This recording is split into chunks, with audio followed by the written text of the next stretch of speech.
Halo guys, selamat datang kembali di Hits Movie.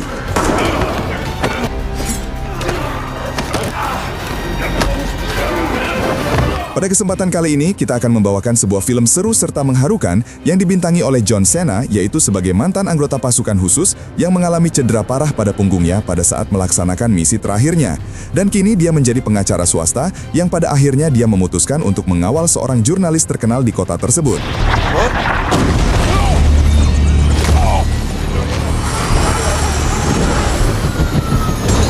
Namun bagaimana kisahnya? Tanpa basa-basi lagi, siapkan kopi kalian, langsung saja kita simak alur ceritanya.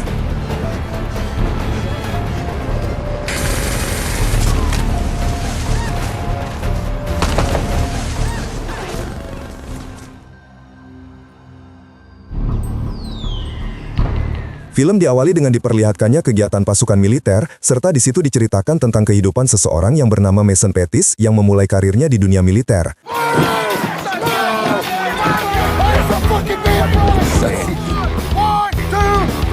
Seiring berjalannya waktu, Mason direkrut ke dalam pasukan khusus Angkatan Darat Amerika Serikat dan menikah dengan seorang wanita yang bernama Jenny Pettis yang sangat dia cintai serta dikaruniai seorang anak perempuan.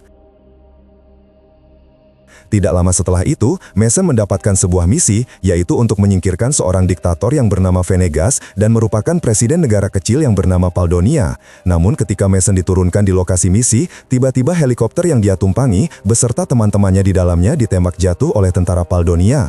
Hal itu pun membuat Mason terjatuh sampai menghantam tanah dan akhirnya misi tersebut pun gagal. Oleh karena itu, Mason mendapatkan cedera tulang belakang.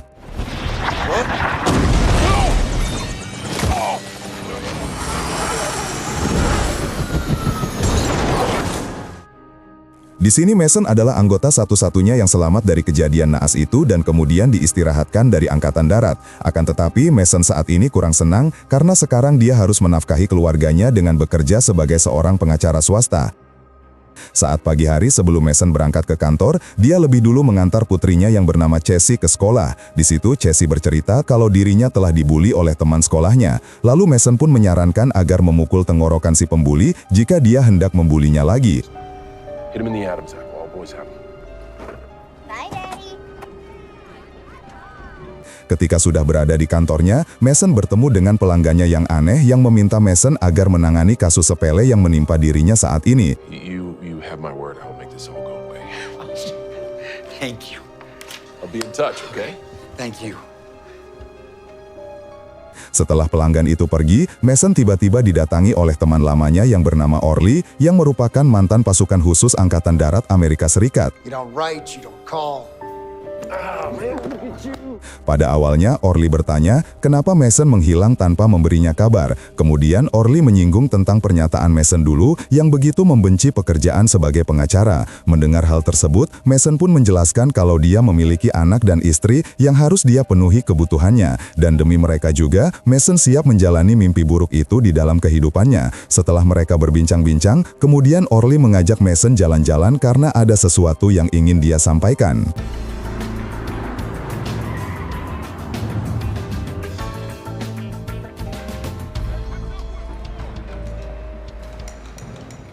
Sesampainya di sebuah tempat, Orly memperkenalkan perusahaannya yang bernama CDI yang merupakan pelayanan kontrak jasa keamanan tingkat tinggi. Lalu di situ Orly menawarkan Mason pekerjaan keamanan pribadi bergaji tinggi yang ternyata tujuan Orly di situ yaitu memberi penawaran Mason untuk menjadi salah satu tentara bayarannya. Tentu saja Mason menolaknya karena dia merasa sudah terlalu tua dan juga memiliki sebuah keluarga yang harus dia jaga. Mendengar perkataan Mason, Orly menegaskan kalau Mason terlihat sengsara dengan kehidupan normalnya saat ini. Maka dari itu, Orly membantunya kembali ke kehidupan Mason yang begitu diinginkannya. Lalu Orly menjelaskan di mana Mason hanya harus melindungi seorang jurnalis terkenal yang bernama Claire Wellington yang akan pergi ke kota Paldonia untuk mewawancarai Presiden Venegas. Awalnya Mason di situ menolak karena Venegas pernah melancarkan serangan yang mengakibatkan semua teman-temannya gugur. Namun setelah Orly akan memberikan gaji sebesar $20.000, pada akhirnya Mason pun menerima pekerjaan tersebut.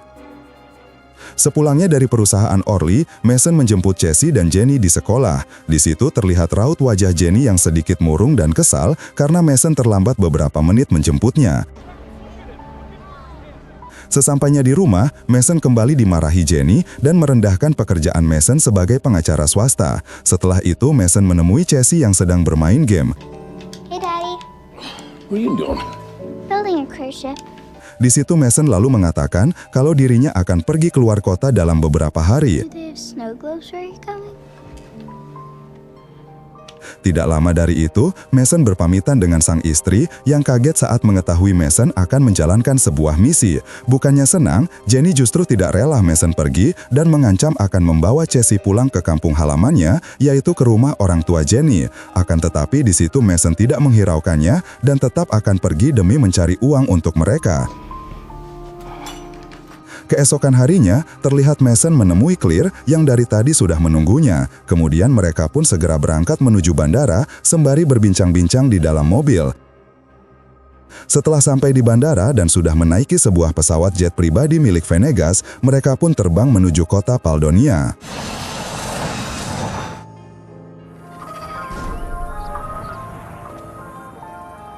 Sesampainya di Bandara Paldonia, mereka pun disambut oleh Venegas yang ternyata humoris dan selalu berbicara dengan ramah. Mason pun segera diperiksa oleh bodyguard Venegas dan setelah dirasa sudah aman, mereka pun akan dibawa ke gedung istana untuk melakukan wawancara. Selama di perjalanan, Venegas mengatakan kalau dia tahu identitas dari Mason, yaitu sebagai pasukan khusus yang dulu pernah ingin menghabisinya. Namun di situ Venegas tidak mempermasalahkannya dan justru mengajak Mason bercanda ria. Mereka lalu melintasi sebuah pasar di mana para masyarakat di sana terlihat sangat membenci Venegas.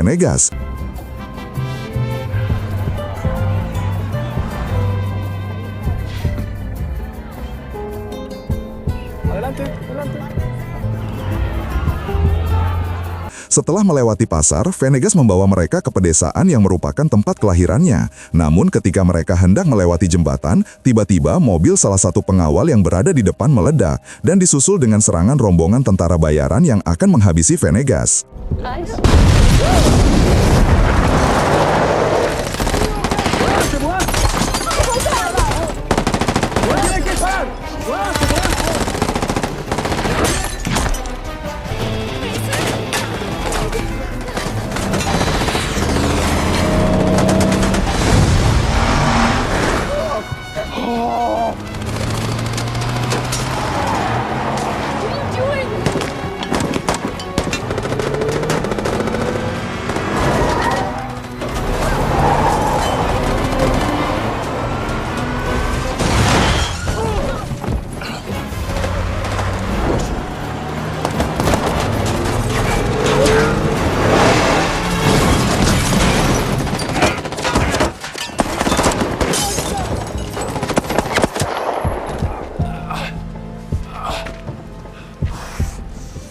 Kemudian Venegas mengecek jasad para tentara bayaran tersebut dan langsung menyadari kalau serangan ini didasarkan rencana kudeta. Lalu Venegas pun tidak lupa untuk mendoakan para pengawalnya dan Mason mengambil senjata sniper di mobil untuk berjaga-jaga.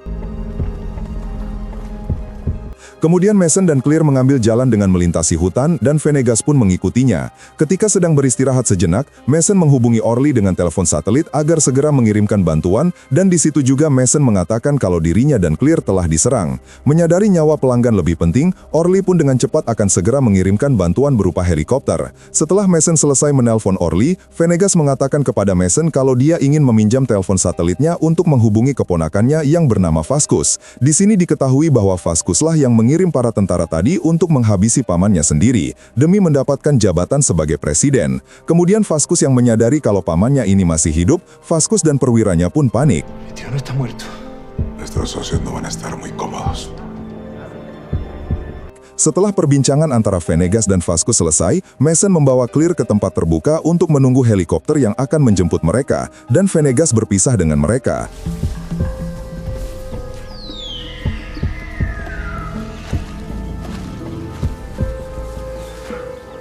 Setelah menunggu beberapa menit, akhirnya bantuan helikopter pun datang yang ternyata ada 2 orang bersenjata. Namun ketika helikopter itu mendarat, ternyata mereka bukanlah anggota ORI dan mulai menembaki Mason dan Claire.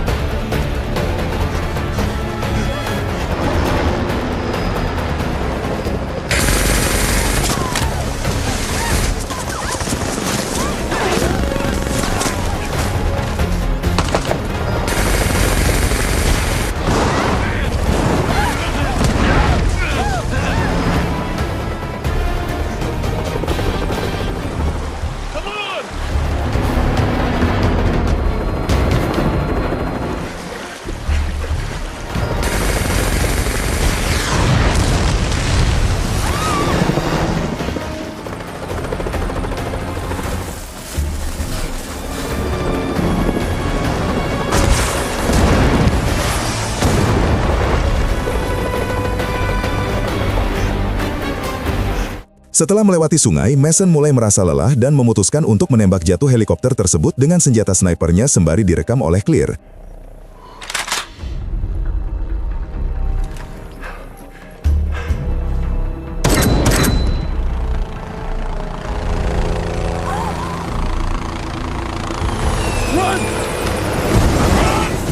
Kemudian Mason dan Clear kembali lagi ke dalam hutan hingga mereka pun terpisah.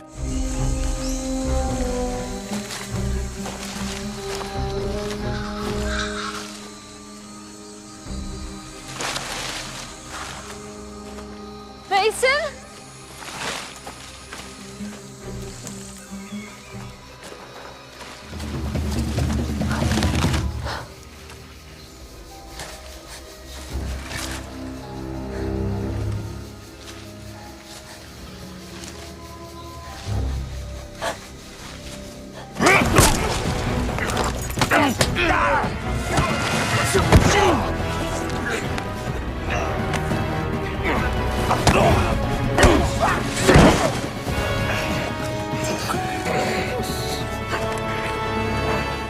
Setelah Mason berhasil menghabisi satu tentara itu, tentara yang satunya lagi datang dan langsung memukul Mason dengan senjatanya. Namun belum sempat tentara itu menembak Mason dan Clear, untungnya dia lebih dulu ditembak oleh Venegas.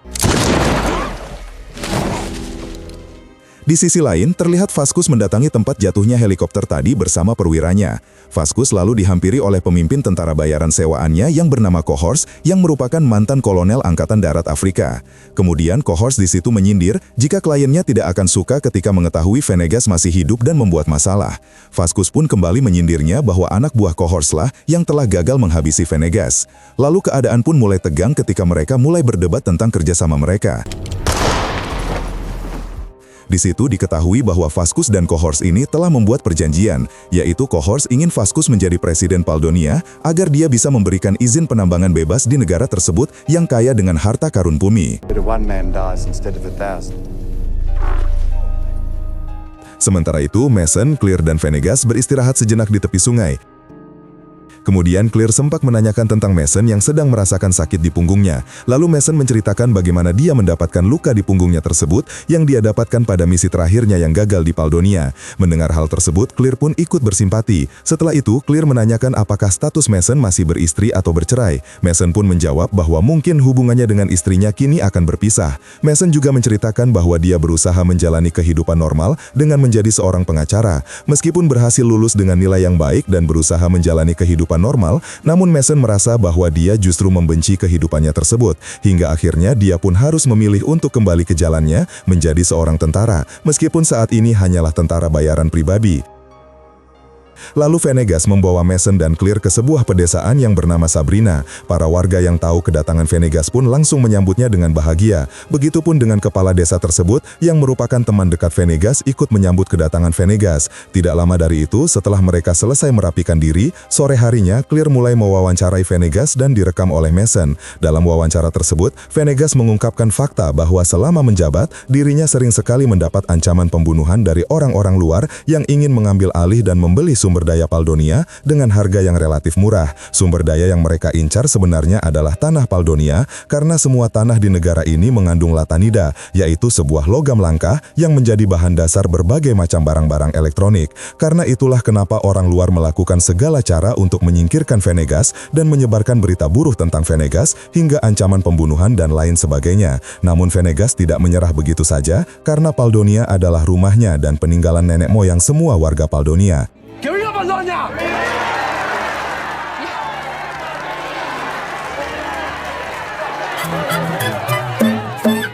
Setelah wawancara itu selesai, saat malam harinya, para warga kemudian mengadakan pesta untuk menyambut Mason dan Clear.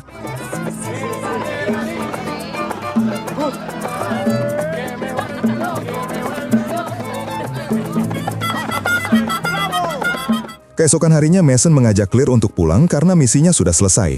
Namun Clear mengatakan kalau wawancara saja itu tidak cukup untuk membuktikan bahwa Venegas benar-benar presiden yang baik untuk rakyatnya. Tiba-tiba Venegas pun datang yang membenarkan hal tersebut. Dan dia mengajak Mason untuk pergi ke ibu kota guna memperbaiki permasalahannya dengan keponakannya yaitu Vasquez. Di situ juga Venegas menanyakan tentang alasan Mason yang dikirim kembali ke negara ini, padahal dirinya sudah diperistirahatkan dari militer. Karena merasa bingung, kemudian Mason segera menghubungi Orly untuk menanyakan apa tujuan sebenarnya, kenapa dirinya dikirim kembali ke Paldonia. Lalu Orly menjawab dengan jujur bahwa dia mendapatkan klien gelap yang mau membayar mahal untuk menghabisi Venegas, dan Masonlah yang Orly pilih untuk menjalankan misi tersebut. Karena Mason masih memiliki dendam kepada Venegas yang telah menembak jatuh helikopter Mason dan timnya di awal cerita tadi. Setelah mengakhiri pembicaraannya dengan Orly, Mason masih bingung dan mengurungkan niatnya untuk menghabisi Venegas, dan kemudian lebih memilih bawa Clear untuk segera pergi. Namun di saat yang bersamaan juga, Cohorts beserta komplotannya datang.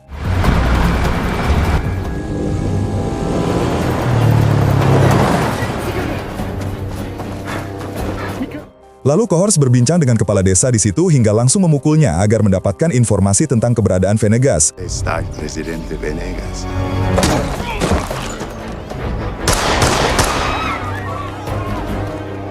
Melihat teman dekatnya itu dipukuli oleh Cohorts, Venegas pun dengan nekat menemuinya. Mason yang menyadari kalau nyawa Venegas sangat penting bagi Paldonia, dia pun segera menunggangi kuda ternak untuk membawa Venegas pergi dari situ.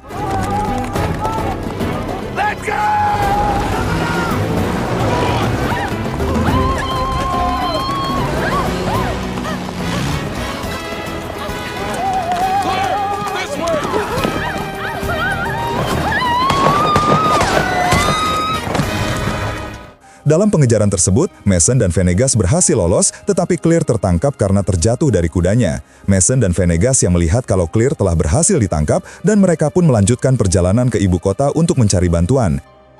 Selama dalam perjalanan, Venegas mengungkapkan kalau yang menembak jatuh helikopter Mason dan timnya bukanlah dirinya, melainkan tentara pemberontak. Setelah kejadian tersebut, Venegas didatangi seorang pelanggan yang mengancam akan mendatangkan helikopter lagi jika dirinya tidak mau menandatangani perjanjian sewa tambang di negaranya. Dari sinilah Mason tersadar kalau dia sedang dijadikan pion untuk menyingkirkan Venegas. I'm very sorry about your friends, Mason. Sesampainya di ibu kota, mereka bersembunyi di sebuah gereja. Kemudian Mason menghubungi Orly dan menceritakan semuanya kalau Venegas adalah presiden yang baik. Mason juga meminta Orly agar memutus kontrak dengan pelanggan yang ingin menghabisi Venegas. Gracias. Pagi harinya, Venegas memanggil teman lamanya yang bernama Papi, yang merupakan pemimpin pembuat onar pemerintah. Lalu mereka pun merencanakan sesuatu agar mendapatkan Clear, yaitu dengan cara menukar Clear dengan Venegas. This is delicious. Setelah selesai merencanakannya, Mason mengajak Cohorts untuk bertemu dan dia meminta Clear untuk diserahkan kepadanya. Sedangkan Cohorts sendiri akan mendapatkan Venegas dari Mason. What you're doing here, taking over a sovereign nation. Status quo, my friend. Are we doing this then? We should have done what was expected, Sergeant Petit. Let's do it. Bring Princess Ericare. Okay. Dan pada saat Venegas akan menyerahkan diri ke Cohorts, tiba-tiba semua warganya berlarian seperti akan melakukan aksi demo.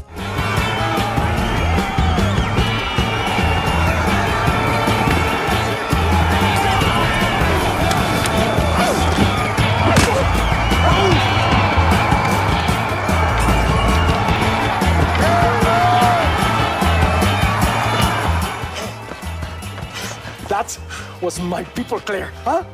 Mereka bertiga pun kemudian pergi ke istana kepresidenan melalui jalan rahasia yang sengaja dibuat oleh Venegas untuk menghindari rencana pembunuhan. Sesampainya di kantor presiden, mereka bertemu dengan Vasquez yang terlihat panik melihat pamannya masih hidup.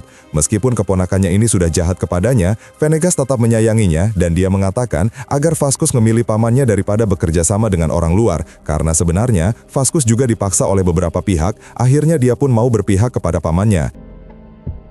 Di saat yang bersamaan juga, perwira Martinez datang yang langsung mengeluarkan senjatanya dan menembak Venegas.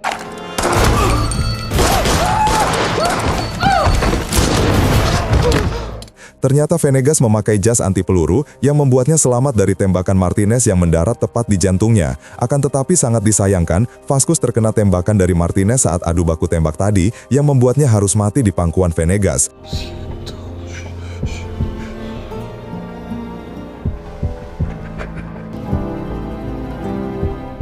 Tidak lama kemudian, para tentara Paldonia datang untuk menangkap Venegas. Akan tetapi, di situ Venegas menegaskan kalau dia sedang berjuang melawan penjajah yang ingin mengambil sumber daya negaranya. Di saat yang bersamaan juga, Cohors dan komplotannya datang mengepung ruangan kantor presiden. Venegas yang berhasil meyakinkan para tentara Paldonia yang mendengarkan perkataannya, seketika langsung berpihak kembali kepada Venegas dan mulai adu baku tembak dengan Cohors dan komplotannya. Mis hermanos, llegó el momento de luchar.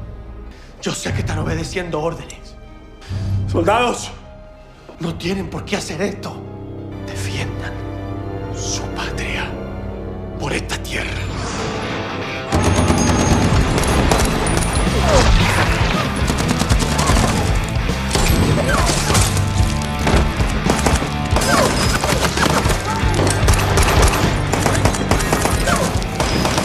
Ketika di tengah terjadinya adu baku tembak di situ, Venegas segera membawa pergi Mason dan Clear melalui pintu rahasia. Mereka bertiga pun masuk ke sebuah ruangan Venegas untuk bersembunyi. Namun tidak lama dari itu, listrik pun tiba-tiba padam. Karena hal itu, mereka bertiga akhirnya terpaksa keluar ruangan untuk mencari bantuan. Ketika akan melanjutkan perjalanannya, mereka berhasil ditemukan oleh Cohors dan adu baku tembak pun terjadi.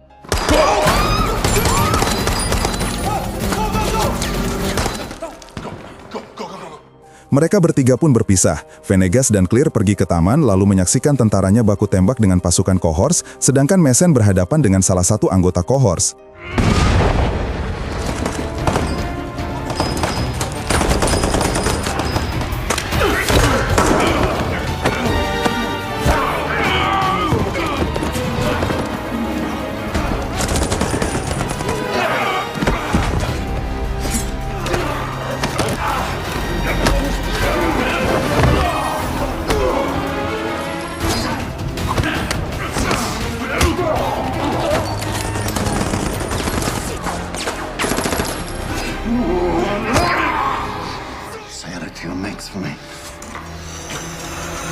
You killed my friends.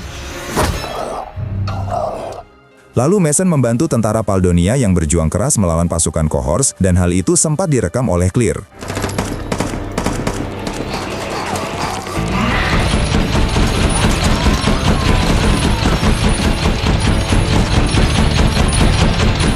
Ketika Mason mulai kewalahan, Orly dan pasukannya pun datang tepat waktu untuk membantu Mason. Karena kedatangan Orly dan pasukannya ke istana, akhirnya membuat komplotan Cohors mundur dari sana.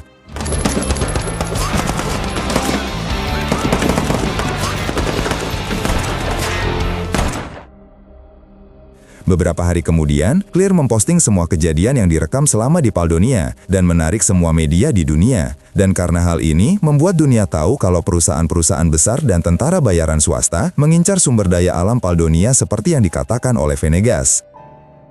Tidak lama setelah itu terlihat Venegas melakukan jumpa pers, yang dimana dalam acara tersebut, Venegas mengumumkan kalau dia akan mengundurkan diri dari presiden. Di lain tempat, istri Mason yang sedang menonton televisi melihat suaminya bersama Venegas dan merasa bangga karena dia menjadi pahlawan bagi negara Paldonia.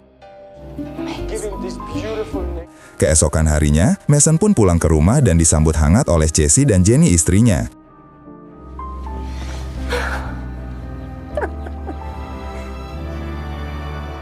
Ketika Mason dan Jenny hendak mengantar Jessie ke sekolah, tiba-tiba dia mendapatkan pesan dari Venegas yang memberinya uang sebesar $5 juta.